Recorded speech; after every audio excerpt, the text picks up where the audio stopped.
All right.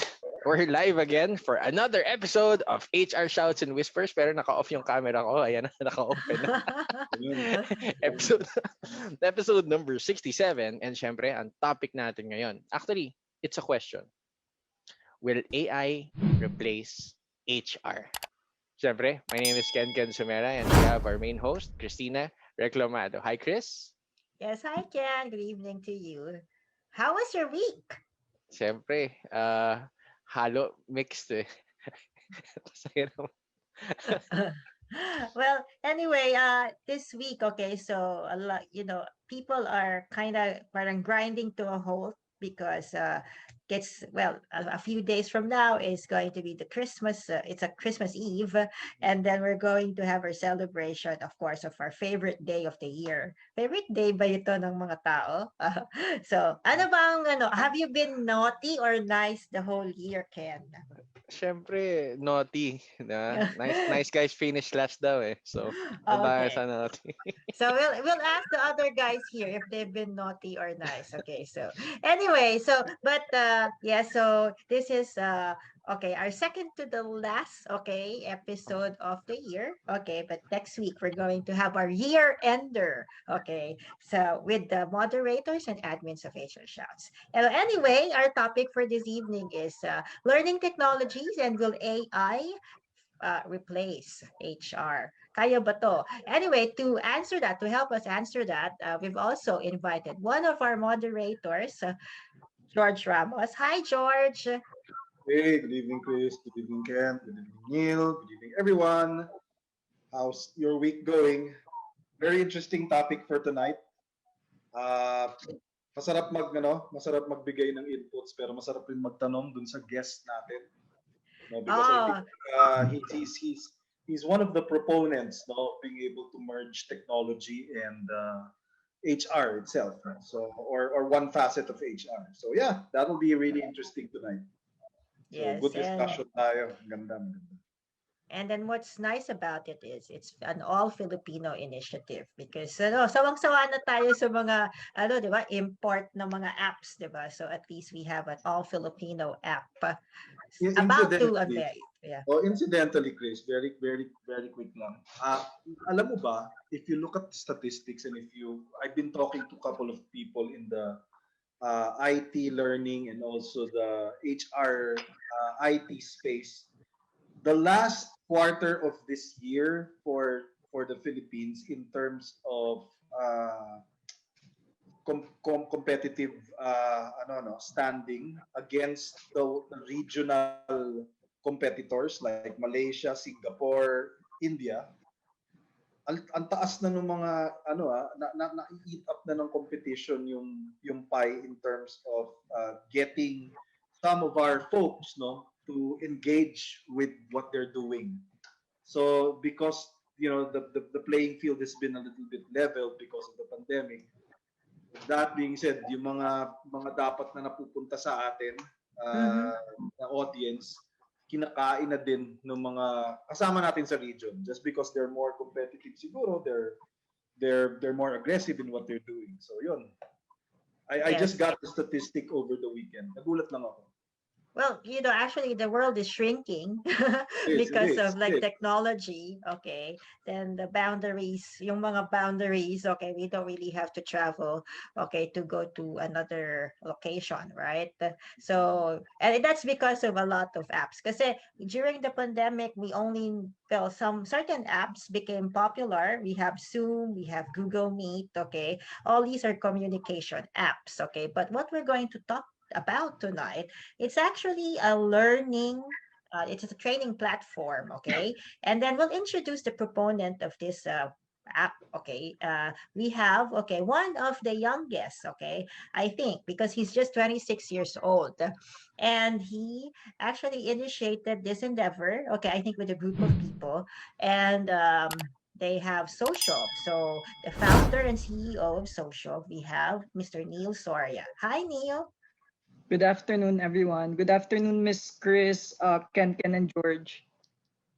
Good evening pala. Evening na pala. Sorry.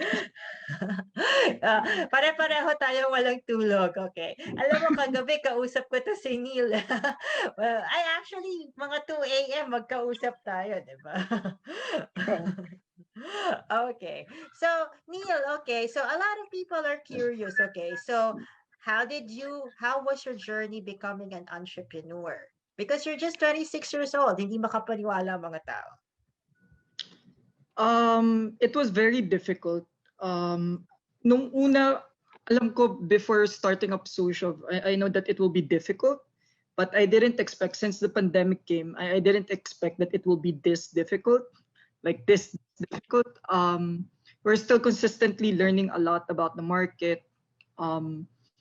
Sir George also provided me with some mentorship previously.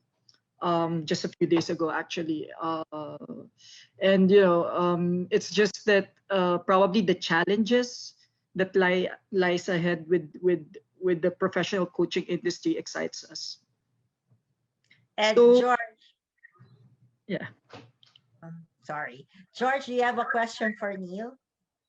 Oh, Neil, alam mo, my real question, and kasi, again, there's so many ways for you to have actually set up your business. Pero why HR? Why, and when we say HR, why did you go into that specific niche of learning, no? Which is, mentoring and coaching.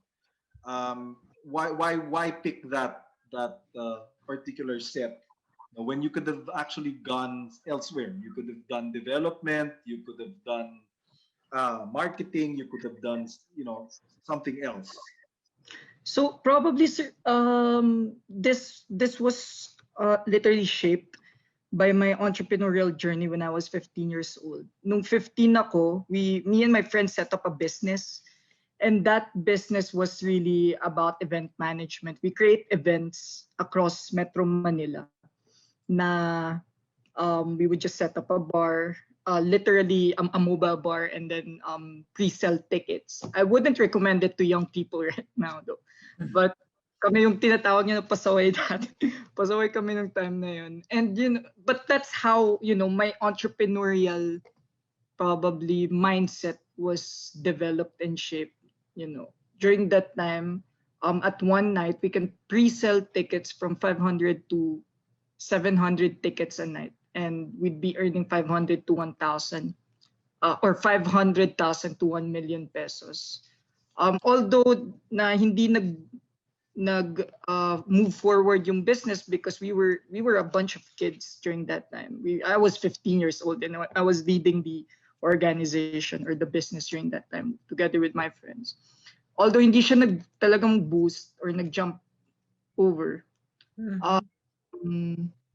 we found out that we really need to learn more and literally get the support system that would guide us moving forward with any endeavor that I will be building in the future. So going to LaSalle, I took up development studies. Honestly, at first I didn't know about what development is, and eventually I learned that it is very multidimensional. It's not just about talking literally about social work. It's also understanding social development. And that really helped shape my probably my insight about human development or personal development. Mm-hmm. So yun, I moving, further going forward, where I was able to integrate development concepts na in real life and apply it. I founded my own nonprofit, youth-led siya, where I started training also young people. Literally yung advocacy ko nun kasi I joined a fraternity during that time. And I really didn't like the sense of brotherhood that was literally inculcated among youth. So I told myself that I want to build a nonprofit that will pull young people away from being exploited vulnerabilities and literally just train them, mentor them, hone them to transform their positive ideas into actions. So doon na-develop yung mindset ko of really developing people, especially young people, to just move forward with positive endeavors. And then my turning point towards going into the professional coaching industry was when I received a scholarship from American Express back in Singapore, where I got my first ICF accredited coaching course, sponsored by Common Purpose Asia Pacific. So this was under the American Express Leadership Academy. And that session was just so powerful. And I kept on asking a lot of different questions with my coach, and my coach also asking me back. And then I eventually found out that there are very limited technologies available in this space. So that gave me an idea na why not? I'm young, and as a millennial, we have the capacity to pull people our age and who are very tech savvy and create something and make something happen. Then that's where Sociov was born. So Sociov, does it stand for, is it an acronym for something? Sociov? Yeah, Sociov is short for social innovation. Mhm. And Social. okay, so I understand that you have a presentation. So we'll just unveil, okay, the app so that people can appreciate it, and then we'll ask questions after. All right. Okay, so we'll give the floor to Mr. Neo Soria. Okay, he will present to us the app. Okay, Sociov, the app. It's actually a pitch deck. Let me just share it out.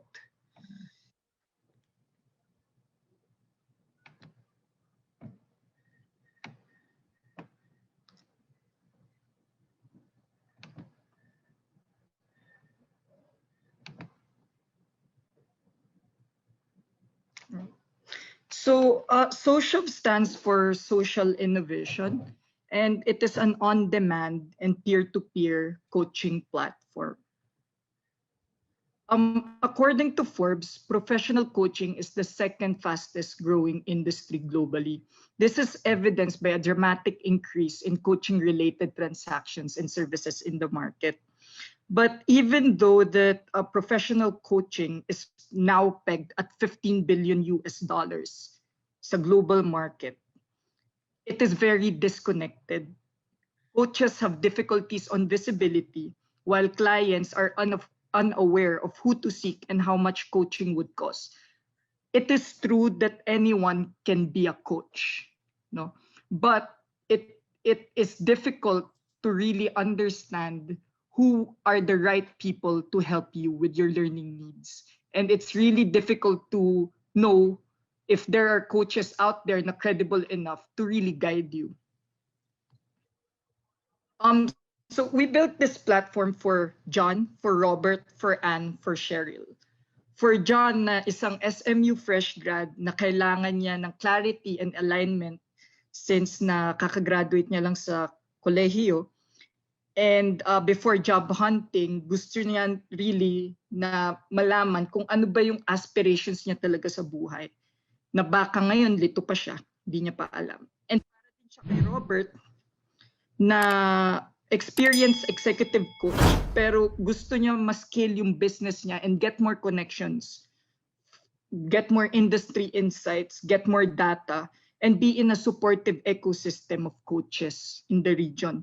Para din naman to kay Anne, na starting career coach with less than 3 years of coaching experience, na kailangan niya ng quality trainings para i-boost yung coaching business niya. And para din siya kay Cheryl, na isang business development officer na working for a startup in Manila and never got promoted. Ngayon, dahil hindi siya napopromote, nadidemotivate siya. Ngayon, kailangan niya ngayon ng isang coach to chase that elusive promotion. And this is also for companies like McKinsey, Bain, BCG, Gallup, and thousands more ICF affiliate companies, so they may expand their professional coaching academies in untapped markets.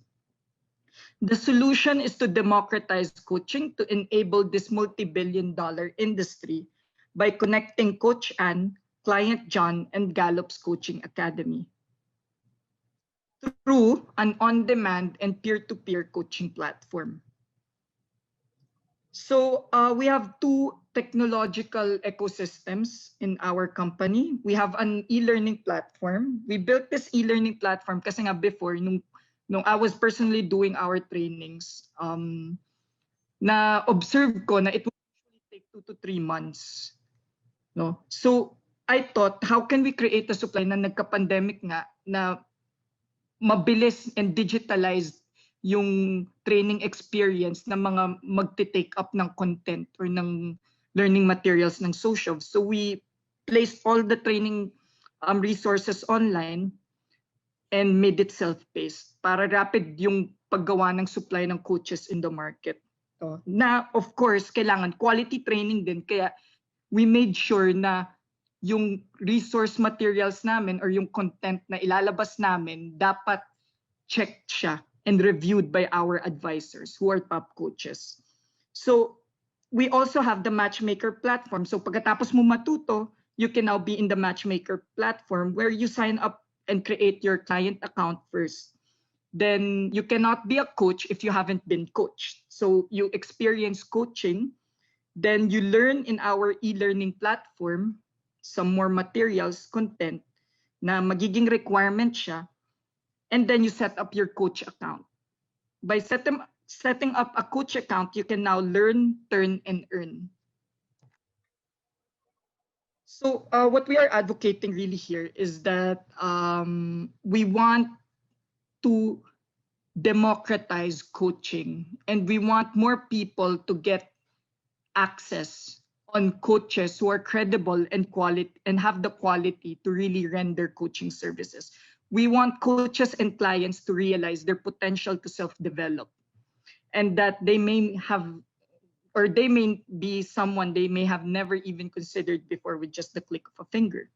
So we want to help thousands of Coach Ann, thousands of Coach Roberts scale their coaching business. And we want to help thousands of John and Cheryls get the right coach for the right price within reach at their fingertips.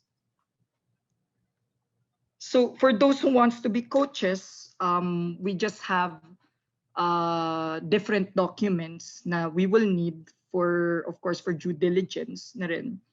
That includes a registration sheet, resume with 3 references, signed contract, training certifications, of course, your experience in coaching, and all documents which will prove that you have coached people before.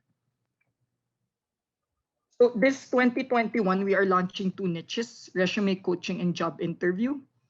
Moving forward with other career coaching niches on 2022, which is career transition, career promotion, and work-life balance.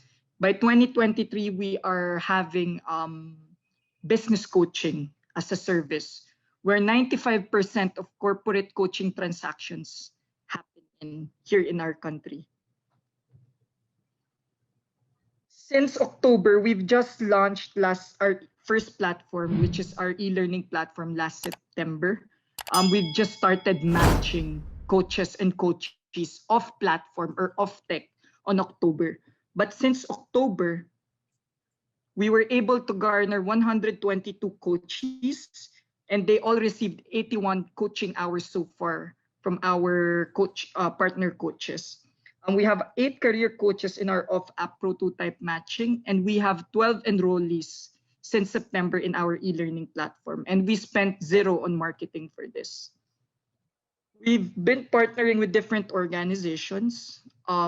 We've just recently sealed one of the biggest coaching organizations in Australia, which is Reset, Revive, Thrive, under Break Free from Corporate.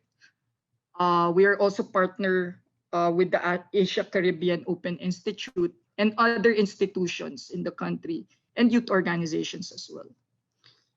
Our learners work with these brands, which includes Manila Hotel, Global Reciprocal Colleges, the City of Manila, and other national government and youth-led organizations.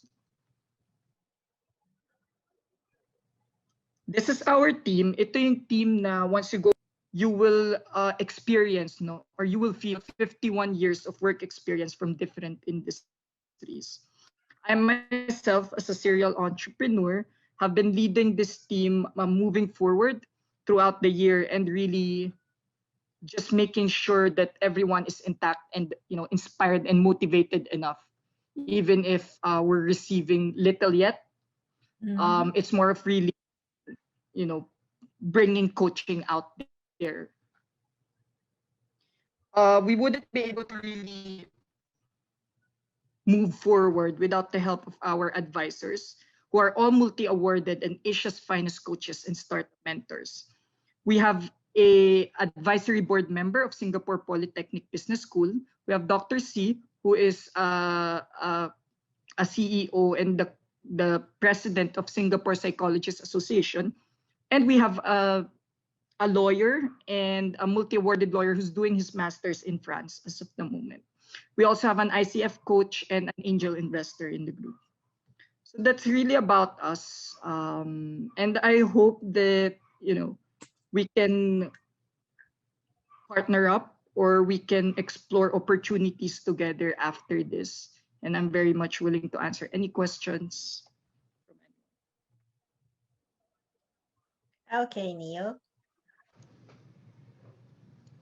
So that was a good presentation.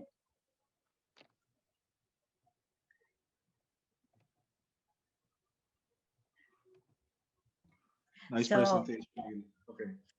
so anyway, my question is, so right now the app is not yet available, right? But you Yes, we are, are launching on February or March, either last week of Feb or mid-March. and right now you are inviting coaches. Is that correct? Both coaches and coachees very much we are open to have you in our platform of So tech. how can so there are some people who, well, there were a lot of people who got displaced during the pandemic, okay, because their companies closed, and they will be needing some career coaching. So how can they get in touch with you, Neil? For those people who would want to receive coaching with Sociov, with any of our partner coaches, you can feel free to. I will plug in with ma'am later on the registration link, but you can feel free also to email us at coaching@sociov.com. So that's coaching@sociov.com. Okay, so George, did you have a question? Si Ken baka may question muna. Yes. Yeah, well, bilang coach din, I mean, how do we register? I mean, as a coach, probably George has the same question. So call out, yeah, shout out to our fellow coaches watching. This is a very good app and where you could actually connect with potential clients also and service more people. So yeah, pa-check lang din ang video, Neil. Will I Naka-off think your I video? sorry. Oh, Okay, that's Alright, okay. Ayan, yan. Yun lang. How do we like connect and partner up? All right, you can connect with us by emailing us at coaching@social.com, or we do send in a registration form to Mhm. who would be interested. That's number one. But soon enough, with our dev team, i-integrate na namin yung online registration for coaches para mabilis yung onboarding process. We are also planning to use AI kasi in our platform kasi sometimes we get like coaches and coaches na de-delodge yung emails namin. Ang daming nagre-register and they need to literally submit it to our email. So ang gagawin namin sa hosting platform namin through our website, doon yun na lang isa-submit lahat ng documents or registration forms. You just need to answer the online form para mapupunta siya dun sa AWS account namin or sa Amazon Amazon, service. yes. Pero right now, since na hindi pa nga siya ready yung platform na yun, manual muna. through online registration. We submit a registration sheet online. Yes, because there are a lot of there are a lot of our friends of who who are actually coaches. Okay, so because of the pandemic, naapektuhan din yung livelihood nila. So they're probably interested in enlisting to be part of the app. Neil, what are the perks for coaches? What will the coaches benefit from being part of the app? So we have a career development ladder for coaches. It's literally a gamified system and a gamified experience. You will experience coaching in a whole new, different level, literally, because every time that you will be getting coaching hours for yourself, you will level up. And every time that you level up and rank up and garner good feedbacks from your clients, your price ceiling will increase. So parang naglalaro ka ng Pokemon, but through coaching.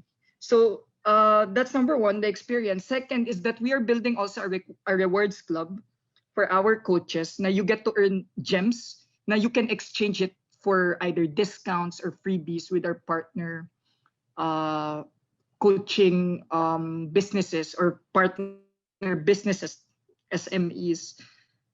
No, so this is aside from the fact that you get to earn, but you can also get rewards, and get connected in the wide coaches out there. Okay, so those are the perks for coaches. Okay, for the coaches, what will they get out of this app?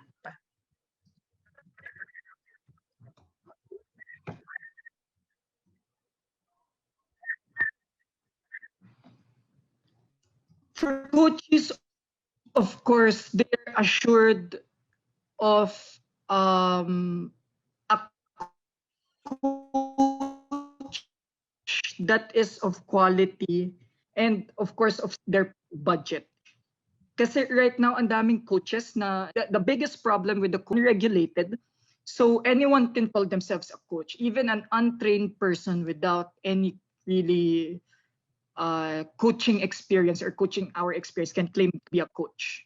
No, what we want to do, and they can be charging a lot for that. What we want to do now is, really filter out and provide an opportunity for people to match and meet meet people that would match their budget with the quality that they are looking for. Mm-hmm. Okay, so that's the kind of value proposition that we have, really, on the visibility of the right pricing and an assurance that the people that comes to our platform have experience. Okay, so this is like this is an environment. Yes, George. No, sorry, Chris. Just a question, Neil. Neil, I was wondering, how does the algorithm match a coachee and a coach? Is there like a ranking system? You've said there a ranking system based on point system to be able to get the coach's ranking in terms of how much they would be getting, no? Yung kanilang rewards ladder. But my question there is, how do you intend to match naman the needs of a coachee and a coach, at the same time? How does the algorithm solve that problem for us or for everyone?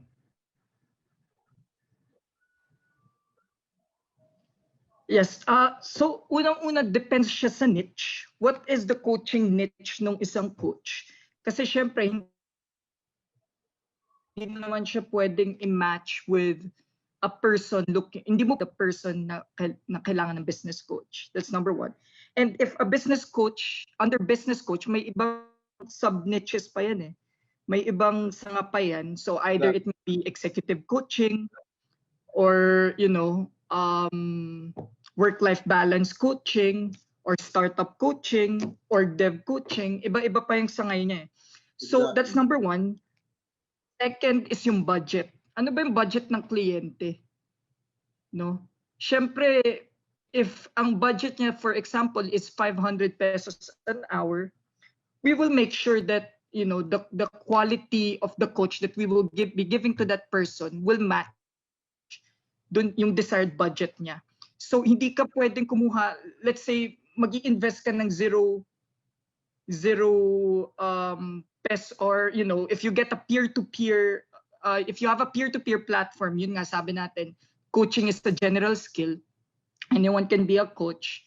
Of course, if you're asking for pro bono coaching, you are expected also na inexperience yung makukuha mo. Na, trying out pa lang or practicing how to become a coach. That's why you will need to, really, learning is an investment also. Understanding your needs, your aspirations, clarity, it is an investment. That's number two. The budget that you will be putting in is a significant factor of the matching process. Number three is yung needs mo or yung pain points mo. We need to make sure na the coach himself and the platform understands that your need would match the capability of the coach to actually provide and render the service for you. Okay. So yeah. We ask the pain points, we ask the goals ng client, current situation niya. So there's like an application form, like an online application form that the coachee can fill up. Okay, so it gets entered into the system, and then parang an algorithm or programming matches that with a coach, a prospective coach. Is that correct? Yes. So it's really an application form, pero it's like a requirements for our system to be able to analyze really kung ano yung kailangan mo na coach effectively. Okay. So hindi pa to yung katulad ng Udemy, kasi like Udemy, they just like go in the website and then they just select programs. Hindi pa to ganito ba? Hindi iba siya ma'am. Okay. So just imagine parang Grab siya, but instead of you hailing cars, you're hailing coaches.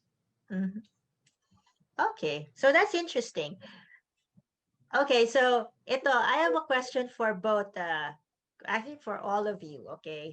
So because there are even Ken, okay? So what can you say? So how can you select a credible training program for yourself? What should you watch out for and make sure that you're not paying a lot, okay? You're not shortchanged. So Ken, can you do the honor of answering the question? What should you watch out for when selecting for a training program? Okay. So, syempre sa akin, parang madalas yan matanong eh. Karamihan ng mga nasagot din sa akin nun was like, they check muna the credibility or yung value ng coach or ng trainer. Tinitingnan nila yan. Secondary, tinitingnan nila yung presyo, kung kaya ba ng budget nila. Minsan, pero ang napansin ko, yun yung hierarchy ah. So, tinitingnan nila yung brand ng coach, tinitingnan nila yung value, yung pera, monetary. Third is yung, can this really help me? Will I get results from this? Okay. Isa pa, tinitingnan din nila, kunwari, minsan kasi may mga programs na multiple yung coaches eh. So, may factor din yun. Pero kung mga programs yan, titingnan ko dyan kung sino yung mga kasama ko dun sa program. So, sometimes it's not about the coach. There are people that join in programs because my friend is joining and I might as well attend din ako. May mga ganun kasi. So, who are the people joining the program are also a factor. Tinitingnan din natin dito. Again, for the coaches listening, here's what we can all agree on. Alignment is very, very important. We've gotten to get clients as coaches na nandun na sila sa mga mentoring programs natin or coaching programs natin, pero it doesn't align, kumbaga. So, isang malaking factor Exactly. 'yon. That's correct. Isang malaking factor 'yon because um, the goal is to get from point A to point B. Pero there's also one added factor, which is the speed. Mhm. So, the coaching session could take like months to even a year. Yeah. Pero, good coaches could just do it with one session. I mean, diba? We want to get them to actually, they're hiring us as coaches because we're not involved specifically with the problem. We get to see the bigger picture faster. We're not emotionally involved there. They are emotionally involved, right? So we help them create better choices, create better insight. So, ayun, yun lang yung sa akin, very important sa akin. Yung branding ng coach, yung value na binibigay, yung pera, monetary, magkano ba yung coaching program na yan or yung workshop, and then yung mga tao sa loob, and yung last alignment. Yeah. Okay. And how about Can George? I just add, Sure. ma'am? Sige, Neil. Go lang. Go Neil.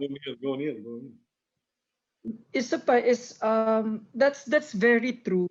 Like for example, in our platform, um, despite the fact that we have algorithm na in terms of matching, no, we have our back end working on the matching process. Hindi mo pa rin mapagkakait yung human touch when it comes to coaching. Kaya dun sa platform namin, it's really important to have a chemistry session, na discovery session mo siya before you can actually proceed with the coaching transaction or finalize that coaching transaction. Because even though na alam nga nung coach or alam ng platform na ito yung kailangan mo, ito yung presyo, ito yung ganito, ito yung ganyan, iba yung pag na-feel mo na mismo yung coach and alam mo yun, nasa harap mo na siya. So, kailangan pa rin talaga yung chemistry session, kailangan maintindihan mo yung body movements din ng coach mo, maintindihan mo kung may chemistry kayo, and malalaman mo lang yun pag either nag-video call kayo or nag-meet kayo in person na talaga. Or nakausap mo na siya. Actually, good point, Neil, no? Chris, I have two things. The first one muna, tatanong ko lang. Okay, sasagutin ko yung tanong mo. In terms of how do I actually pick which is a good fit for me, ako nandun na yun mismo eh. Sabi nga ni Ken, it's the alignment, it's fit for purpose. I have to have results as fast as I can because I'm spending, number one, time. I'm also spending money on it. So if a coach or a program is only just there because it's spewing out fluff, it's spewing out unnecessary content, it won't resonate with me. No, I would rather that, and again, nandun nga sa ability ng coach yan. The coach, number one, has to have that great fit. Ano yung branding niya? Does he ask good questions? Does he facilitate, does he challenge you? Does he elicit you to think otherwise and provide different perspectives para sa'yo? Does he actually, give value? No? So that's one. And then next is the price. No? If I'm getting somebody who's going to guarantee me or help me, actually a coach cannot guarantee your results because the coach will just facilitate it. No? You will have to get the results for yourself. But to change your perspective, to be able to, provide you that different point of view so that you can, take action, that's the value of a coach talaga. Now that's what you pay the coach for. Kasi despite all the noise that you're getting outside, you have YouTube, you have Google, you have everyone else, all the different programs, different courses, and it still doesn't sink into you that you need to take a specific action, and then somebody comes along who can do that for you at a very good price. Good yun di ba? So yun yung factor. And then siguro which leads me to the next question. Kasi I remember our topic is Will AI replace HR altogether? Yes, yes. And siguro it just dawned on me. And good that Neil already provided the context. Na yeah, there are algorithms out there. No, the Sociov has the algorithm to match. But at the end of the day, there is also that human touch. No, there is also that us Important. being able to connect.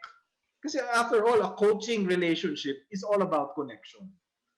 No, so how do we now align that to what we're talking about tonight? And ako, for me, it's true that there are so many different developments, no, in tech right now. 3 years back, I heard of a company called LOOP. And what they do is they aggregate all the surveys, put it into a data cloud. No? So for example, employee engagement surveys, they put it into a data cloud, and then they already give you the insights. So imagine how it impacts already somebody who's doing employee engagement, or an HR generalist, no, who's going to do the TR review or benefits review for the next year. Instead of going through an organizational climate survey, I would rather just pay for that app to aggregate all the data, no, so that it's easier, it's faster. Imagine in just a click of a button, in 24 hours or even less, you already have your insights and data points. Your dashboard, yes. Or dashboard. But the difference there is, at the end of the day, all of these are just reports. Yes, there are insights, but the decision support comes from an organization who knows the balance between his business and also the people who's oiling that business or mechanism for that business. So the decision will still be reliant on the people and the actions that will be taken by the people. So if you were to ask me, regardless of how much AI is in the forefront right now of being able to transform, I think what it's doing is just making our lives easier. No, It's just a tool. It's just a tool. There are. I've seen the latest survey last night. Somebody from one of the groups in HR posted, some of the jobs that will be affected. Yes. Diba? There's like top 20 jobs, the ones that are emerging and the ones that are going down. I saw that there are a little bit, may mga HR folks na maapektuhan. No? But for me, I think it's also how you position yourself as an HR person and also as an HR practitioner. How much you're willing to take in and learn in order for you to become more competitive with these tools. No, instead of being eaten by these tools, your goal is to be able to swim with these tools and make it faster for you so that you can bring more insight to the table. So yun lang yung ano ko, yung 2 cents ko, just to frame it based on what we're supposed to discuss then tonight.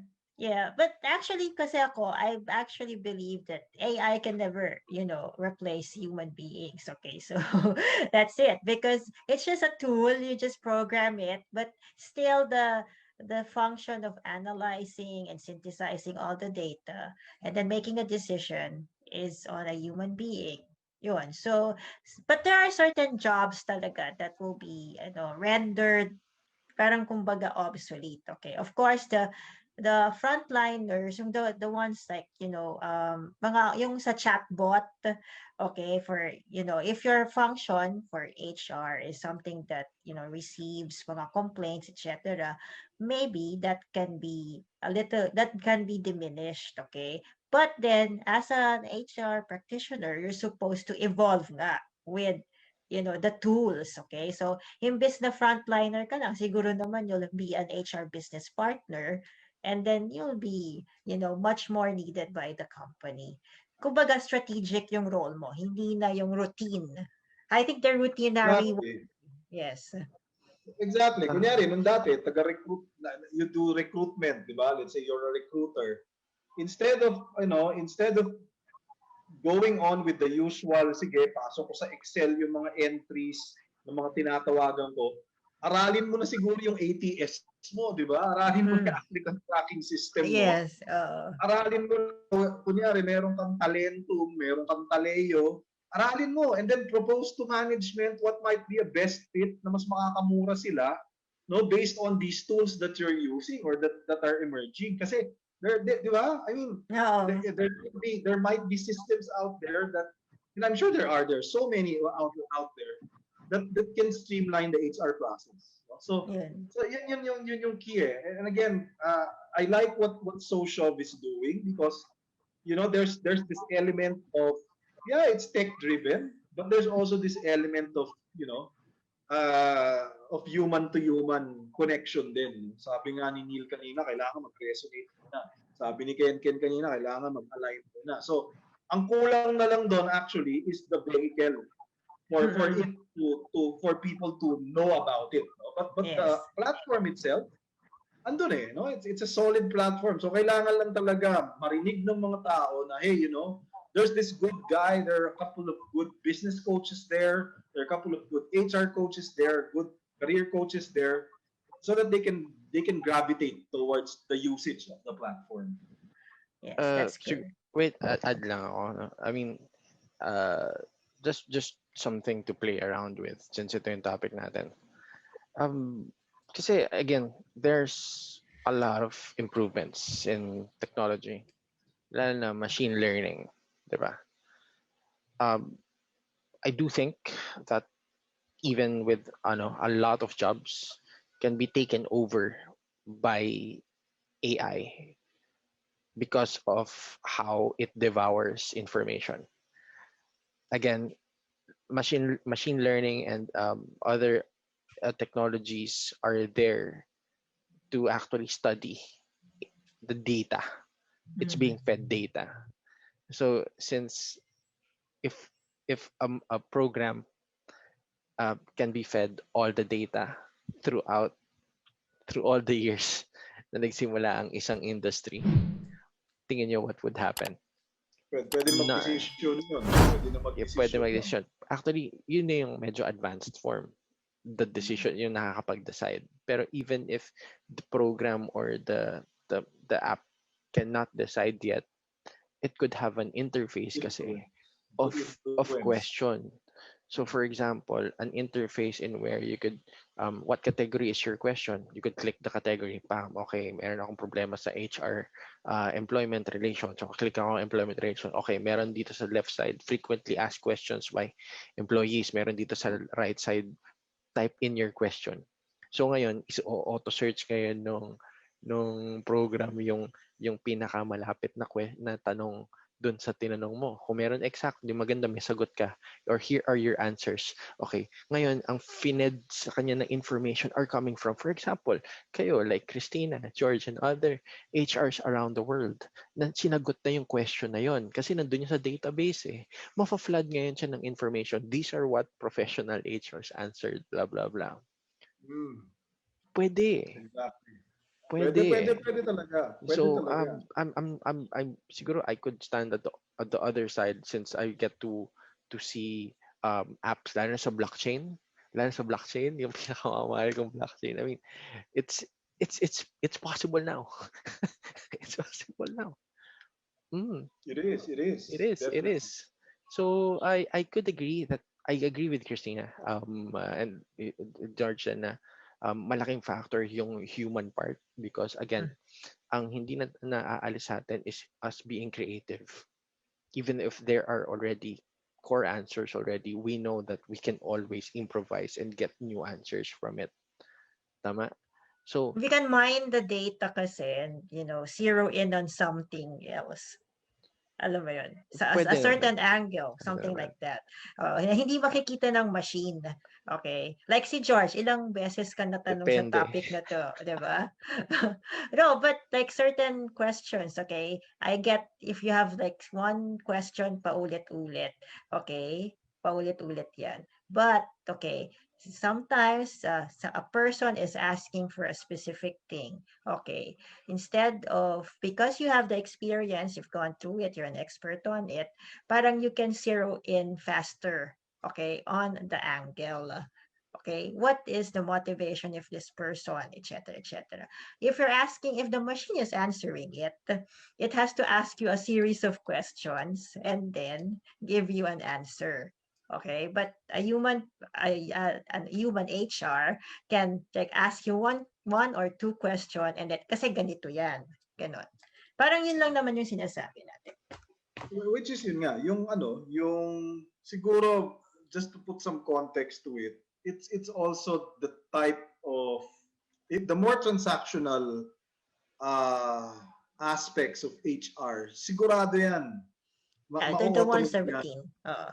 Oo, ma-automate talaga yan. Tama naman no? You know, frequently asked questions, computation, di ba? Salary benchmarks, sigurado yan.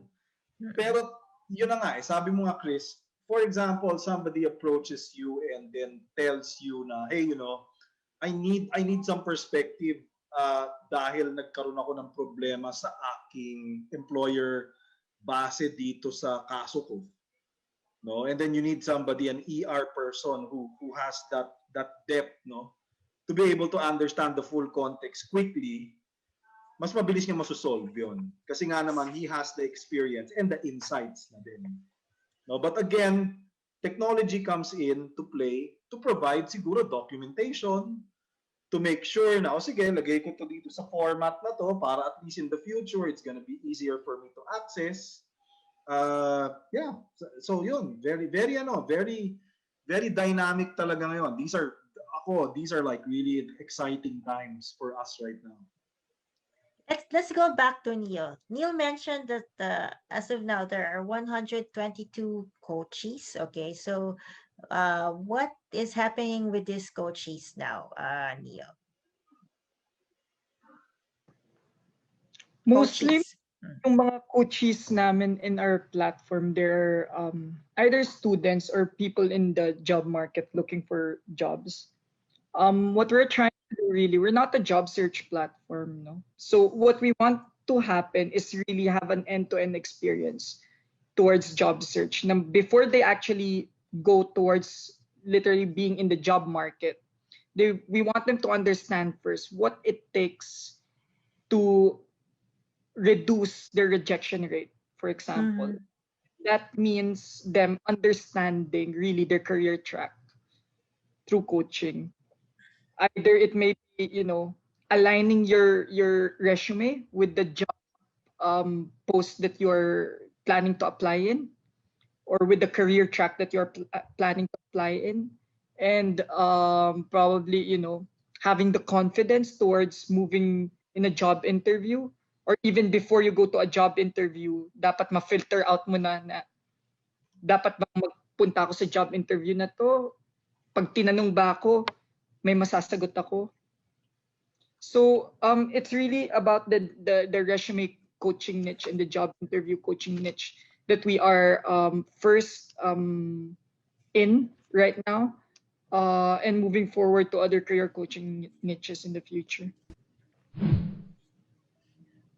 So will the demographic be older? Like for example, at this time, there are a lot of middle-aged executives who were laid off. So kasi parang young group, young coaches mo ngayon, will you be able to take in the middle, the ones at, you know, at 40 years old who are looking for a second career? Right now, ma'am, I would tell you that as long as that the biggest challenge that we have really is the fact that a lot of people don't know coaching.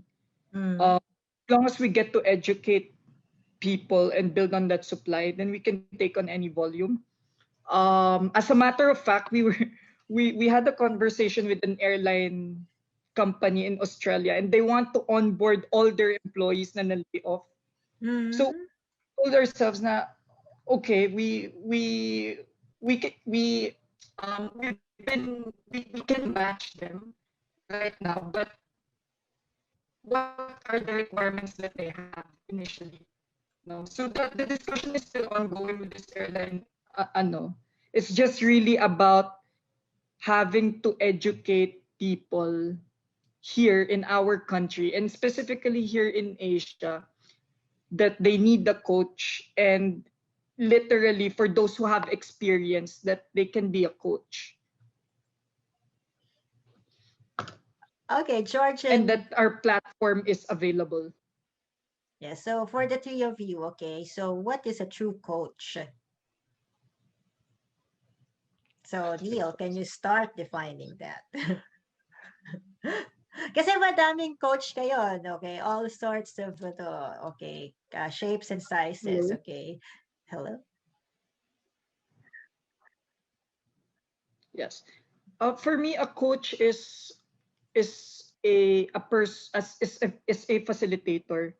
I would consider a coach as a facilitator. I would consider a coach as a problem solver, and someone who would not give an advice. Coaches, as far as I know, they never give any advice because paano nga kung mali, di ba? A coach has a plethora of tools and knows how to ask the right questions so that a client can get from point A to point B. A coach can understand the pain point of a client and knows what the right tool to pull, so that, to provide literally clarity to that client's pain point, and para that client can get to solve his or her own problem while the coach is just facilitating the process. How about Ken? Okay, so what's a true coach? Kasi madaming nagpapa-mentor. Can you mentor me? Can you coach Dami. me? Oo. Very, very tricky tong question mo, Chris. Hindi kasi I've seen this like a lot, okay? Since the Uh, past 2 years. Can you mentor me? yeah. I think I think tracking back a session with our good friend from Singapore. Um, there was he defined it. I forgot the definition. The difference of a mentor and a coach. Medyo I do recall it. Medyo magkaiba nga yun. Mm. Sa akin, pero going to your question, define a true coach. Tingnan muna natin din, define a fake coach. Mm. Hindi ko ma-define eh. You know why? Kasi there are different perceptions to people. There are people that define a coach as someone with paper. I mean, I'm, Mm. for example, certified. I'm a certified, blah, blah, blah. Diba? Mm. I mean, pero the question is, in paper, they are, of course, certified coaches. So, pero, pagdating sa application, dun nagkakaiba eh. Again, there's a difference when you follow a process and you create a process for yourself, right? You go to programs, certification programs, and they train you about Mm. a process coming from a source, someone who Mm. created the process to work, diba? Pero here's the thing: if you get to work with that process, you get to create your own to fit yourself, Mm. diba? Pero siguro to answer specifically na lang, wala nang paligoy-ligoy, no? A true coach has that pure intent. Yun na lang. Pure intent to actually help and change lives. That's it. That's it. Yes, With yes. paper or without paper. I mean, fuck it. Okay, narinig ko na naman yung magic word mo. Okay. No, kasi the reason I asked it, okay, kasi George, okay, right now, okay, during the pandemic, well, we can't fault naman these organizations, okay, because it was an opportunity to have, a lot of training programs, okay, on social media. Okay, but that's like, okay, because walang choice eh, kasi dati sa corporate sila, hindi walang pera yung corporate. So kailangan nilang kumuha ng client nila. So they had to go out. Okay. But during the pandemic, nakita natin you can be certified ganito, certified ganyan. Okay. So now how would you now look for or look for a genuine coach or mentor? Ako, social proof pa din eh. Mm-mm. At the end of the day, I would like I would like a coach or anyone who will teach me muna. Kasi iba na nga ngayon eh. Nung panahon ko, you look at the certification as the epitome of your decision eh. Dati But kasi all that master's degree, di ba? but PhD. all that has changed eh. All that Uh, has changed. Kasi uh, that's just a piece of paper. mm-mm. Now it's different. It's how much you can provide value and how fast. Mm-mm. And you can only see that if somebody is out there visibly, visible enough to Mm. solve these problems and you being able to resonate with that person. So social proof talaga. For me, it's the social proof eh. If I don't see somebody, how will I even subscribe to one person na hindi ko naman alam na kung ano pwede niya ibigay na Mm-mm. value. Kasi nga Mm. ngayon, value-based na eh. Oo. Things have changed eh. We provide value. Again, sabi nga ni Ken eh. Depende sa perspective eh. Everyone can actually, sa totoo lang, everyone can be a coach eh. Pero tanong, effective ka ba? Di ba? Ayan nga, like somebody can just like, di ba, tutor you, okay? Yeah. Parang I think ganun yun. Effective ka ba? Sure. Effective ka ba? Tsaka visible ka ba enough for people to believe in you? Kasi pag hindi nga, if you don't do, pag hindi nga nila nakikita yung credibility mo or social proof behind it, you will just harp on that paper, which is sayang. So hindi yun eh. Hindi I wouldn't I wouldn't even pay 100 pesos for that. So Exactly. importante I social think proof. I think yung sir, yung conflict dyan for a coachee is really understanding the difference between coaching as a profession versus coaching as a skill. So, kasi yun nga, di ba? When we talk about coaching as a profession, although coaching can be a profession or coaching is a profession, you can put yourself in a pedestal na maging coach ka eh, without even having the right skill sets eh. But when coaches understand that coaching is a skill, then how many hours or how many years would it take to really master a skill, right? So Well, I think it's with the awareness of that coaching is more of a skill really for coaches. Totoo yun. actually, kasi ako, I go for, of course, track record, but it's not just the diplomas and the certificates, of course. Syempre, kailangan, the person is known doon nga. Yun na, social proof nga yung sinasabi ni George. Okay. So, when you go through, I'm sure Neil also is recruiting people, okay? And then George and Ken, you help a lot of people, okay? So, what can you say of resumes na napakahaba ng trading? Yung mga seminars sa second page. Ay, sobrang haba, ano. Andun. Parang mas mahaba pa yung trainings niya kesa dun sa employment history niya. Siguro sa akin, if that would help, I mean, nandun kami siguro ni George pareho with customizing things to dun sa ina-applyan eh. So, if like the client is looking for specifics of workshops, I mean, lista mo na kung gano'ng kahaba yan. Basta relevant. But yeah, it's funny to say I've played like computer games my whole life. Okay. So technically, may resume ako na nilagay ko pa champion ako ng Warcraft, nag-champion ako ng mga Counter-Strike tournaments, di ba? Nilagay ko. Andun sa resume ko dati. And how funny it was. Pero tinanggap ako sa una kong trabaho, di ba? Pero ngayon, nakita namin yung mga resumes ngayon have evolved. Right? So, punta kang Canva, may templates na doon. And these resumes right now are meron pang mga graphs ng skills. So, sa akin siguro, tailor to fit mo lang.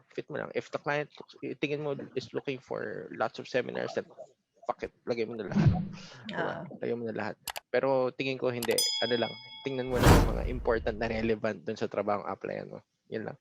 So, get to know the job and the client more. Yes, How about yes. Neil and George?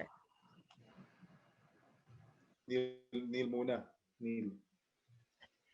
Ano daw, beauty before, sige. Neil. Ako, I mean, for me, kasi madali namang magsulat ng certification sa resume. So Okay. it's really about, for me, it's really about once na makausap ko yung tao, and once na talaga ma-deep dive mo or ma-dig deep mo yung alam ng tao, that's what matters more really. So Yes. yun, human touch. Once na I get to understand the person's extent of knowledge. Okay. So you would look at the resume, but you would still talk to the person in an interview. Yeah. How about George?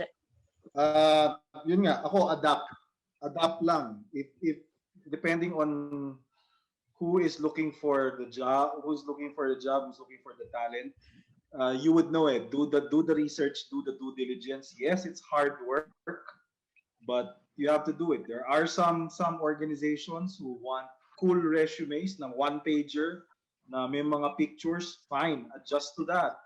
If an organization is like a multinational na gusto pagkahaba-haba parang nobela, fine, adjust to that. No? So again, sino ba ang job seeker? Di ba tayo? Hindi kung sino yung job seeker, siya yung mag-a-adjust. So yun lang yun eh. There is no one size fits all CV for me. I would rather aralin mo what the job is, aralin mo sino yung nag-hire, and then tailor fit your information to that organization. Yes. Kasi actually, ako what I noticed lang, George, this is like, I think I observed, okay, so you have a lot, especially in our community, which is the HR community, a lot of HRs have been going to a lot of seminars. But I have this observation na, okay, so they know they know this aspect separately, but they don't know how to integrate it. Meron bang seminar na gano'n sa HR that teaches you how to integrate these things? Practical. Ako hindi. Tama. Practical experience ang matututo ka mag-integrate eh. Mm-hmm. Diba? Like, I mean, you get to understand something, your concept through knowledge.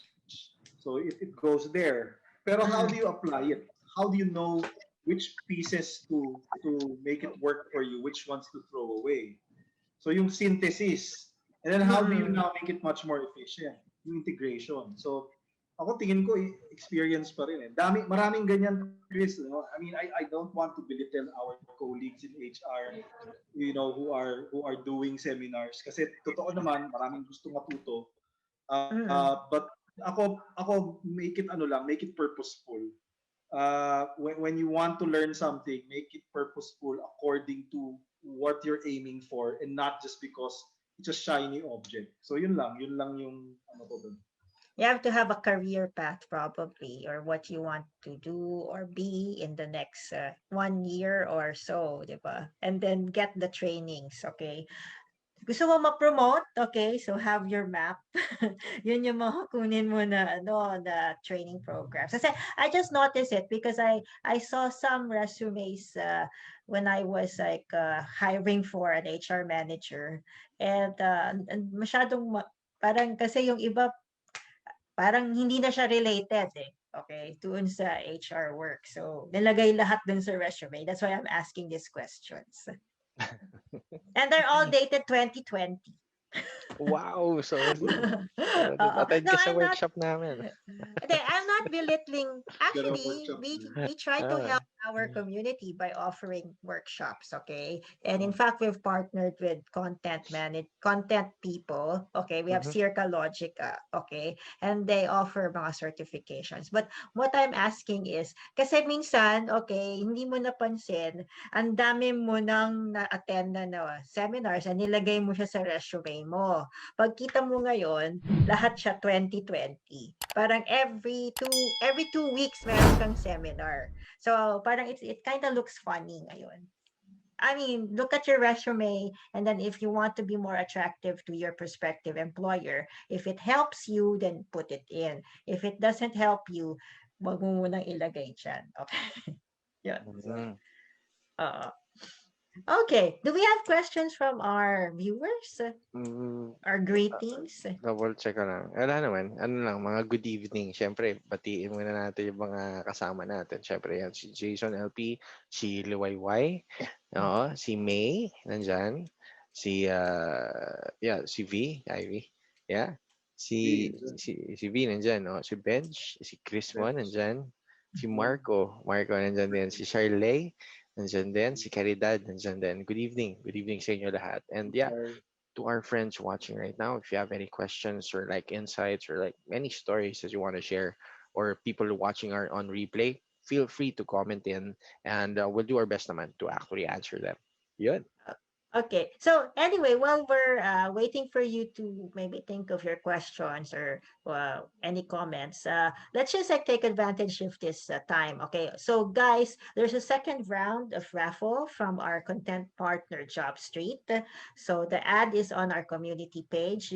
Yung mga hindi pa nag-register doon, okay, na mga HR and small business owners, you can register and get free credits from Job Street, okay? And at the same time, okay, this entitles you to win from the weekly draws, okay? There are small gadgets, okay, headsets, etc. I think there's like a broadband being raffled out, okay, for Monday. And then on the final draw, okay, it will be giving away in partnership with CPHR Circle Logica, okay, around there's like more than one, okay, scholarship, okay, for CPHR. So yun, so register muna kayo, okay, kung hindi pa kayo nagre-register. Anyway, for Neil, so Neil, so now I think hindi ka pa natutulog. So what will you be busy with, okay, from from next week to the new year?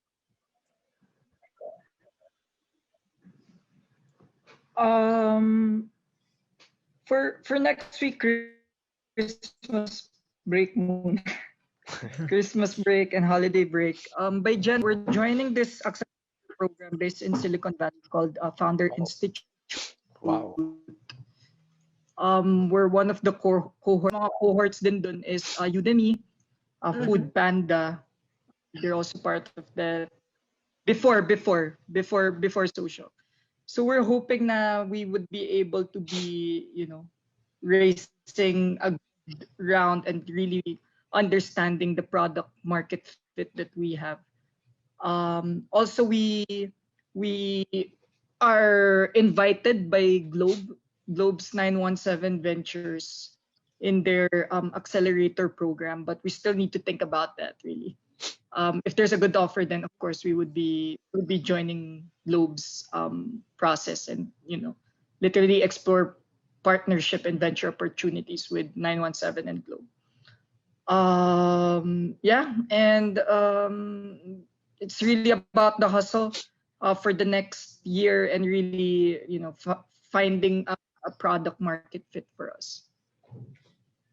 And what will be your final say on the issue of AI for management and HR? All right, I actually have some notes here. My final word probably for HR and in terms of AI is that HR practitioners and professionals should not be afraid of AI because it helps you become productive and efficient. And if you have a thinking na it will disrupt HR and human processes, then for me, we should probably create an environment to prove that that AI is more of an enabler and not a disruptor. So as long as AI has not evolved to a point where it can feel, interact, engage, think, and respond exactly in a fashion as a human can, it is impossible to be replaced by it. So HR for me, will never replace or can never, or AI can never replace HR, because HR is called HR for a reason, human resource, and only humans can really understand your people, really. So hindi siya HI, hindi siya high. Yeah. Mhm. And Hindi at siya the same corny. time, human interactions are still irreplaceable, but HR in the 21st century definitely needs to combine and blend and work with AI. And the first step to do that is to learn AI and to really understand AI. So AI is your friend if you treat it as your friend. Yeah. So you're supposed to study it and learn how to use it. How about George? Okay, so how this question, this actually, because the reason we thought of this episode, because a lot of people have been saying, okay, AI will replace HR na daw. So what's your take? Again, similar to what I said kanina din, very, like what Neil and Ken said, uh, it's it's being able to find that balance.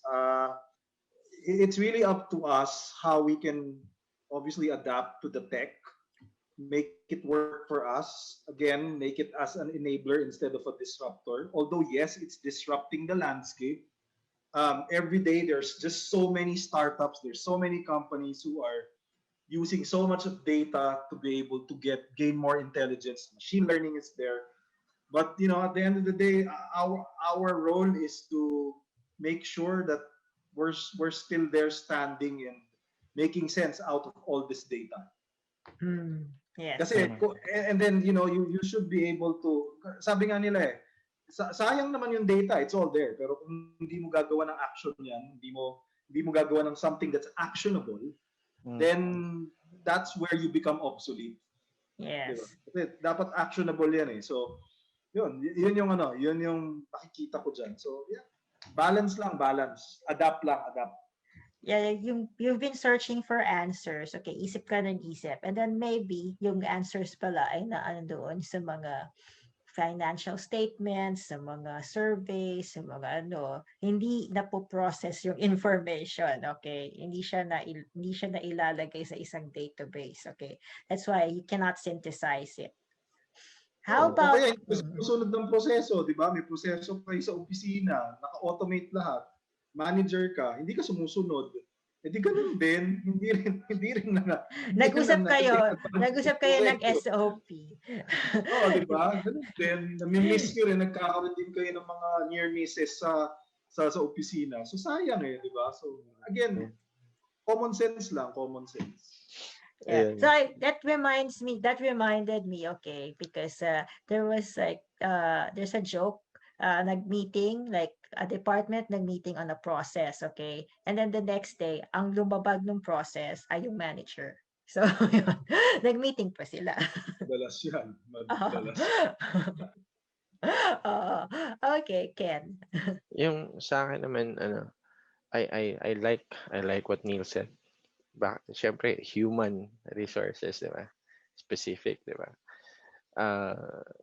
So sa akin lang, parang sa utak ko lang, there is a big possibility that technology as we know is moving too fast.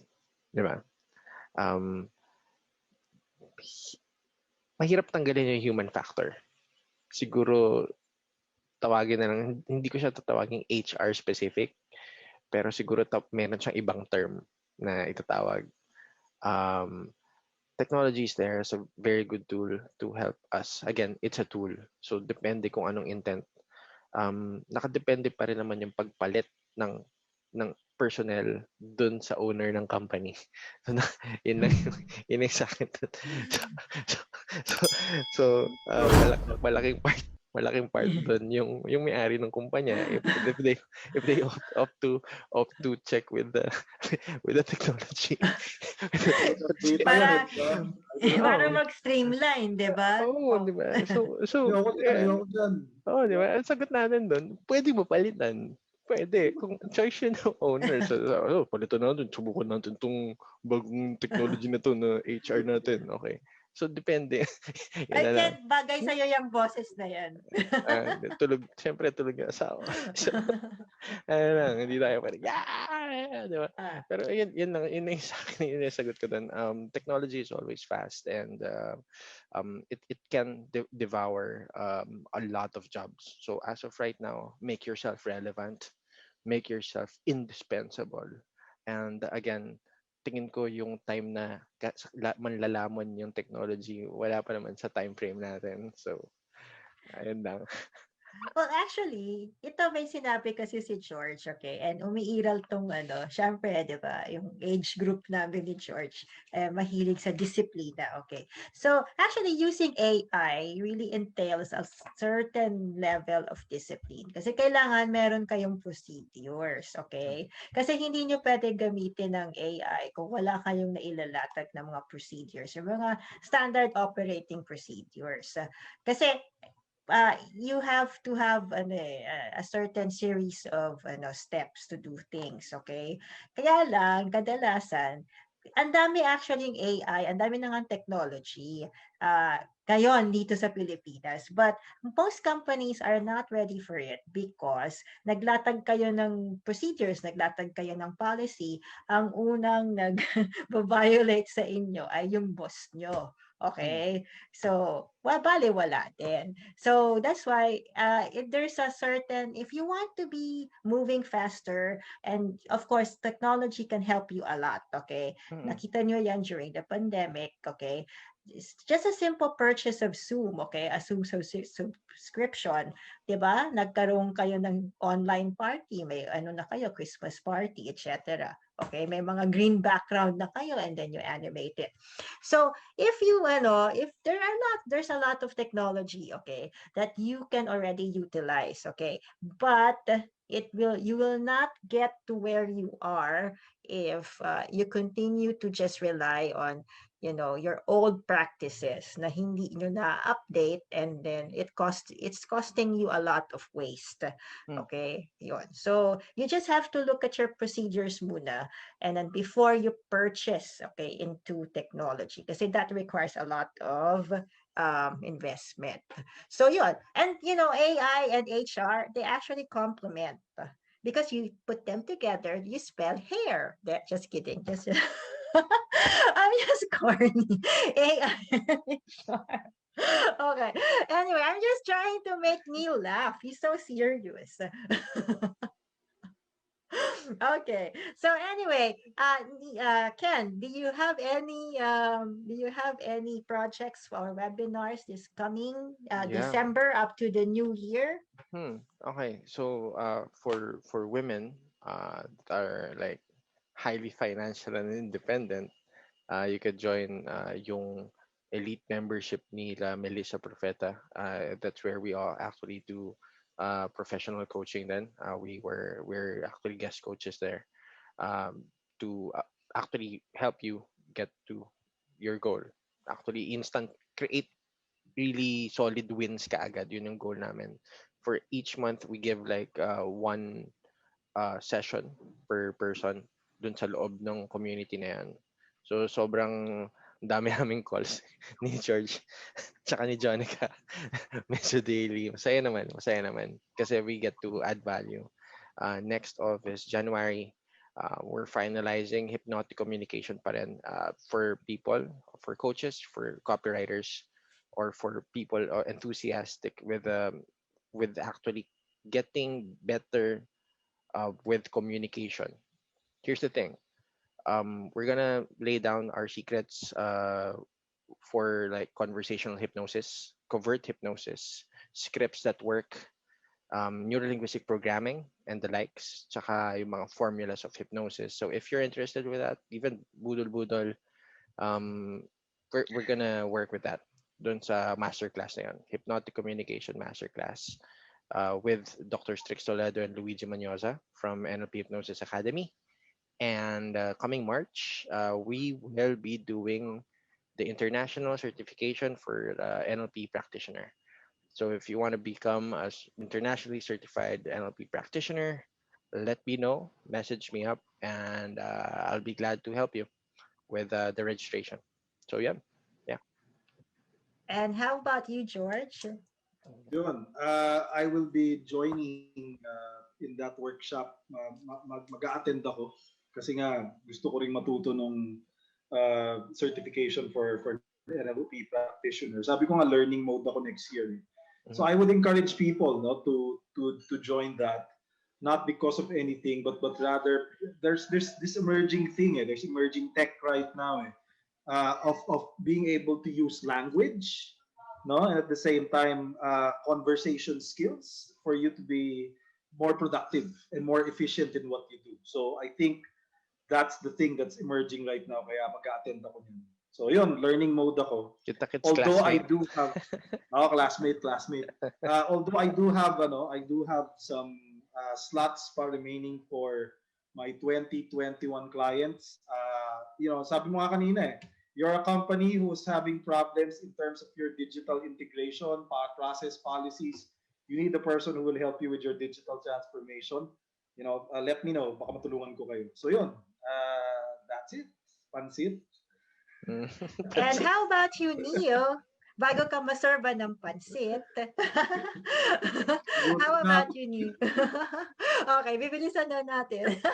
Just kidding.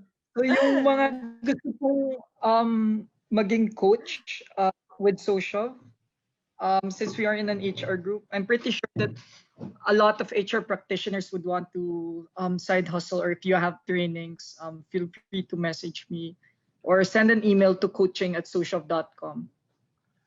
Let's talk nila after this. Katayo nila George. Yan, nila Chris. Yes. Let's talk over pansit. Okay. But Over for 20 pansit. Yes. For 2021, okay, so I'll be coming out with a series of workshops. So I'm coming out with develop your public speaking persona. And if you want to charm your way to an interview, so I'll be unleashing that in January. I think that's my birthday month. Ay, nako, tatanda na naman ako. Okay. But anyway, but just watch out for it. And then just for December, okay, so just hang on our community page and then just enjoy the raffles and then just enjoy the FB lives. Okay. And then if you want to contribute and ask questions or give an advice, you can also do so. Yeah. So anyway, we're going to go over our plate of pancit. Okay. So anyway, to our viewers, okay, it was a nice discussion and enjoy the rest of the night and the rest of the weekend. Okay. Bye-bye. Bye-bye.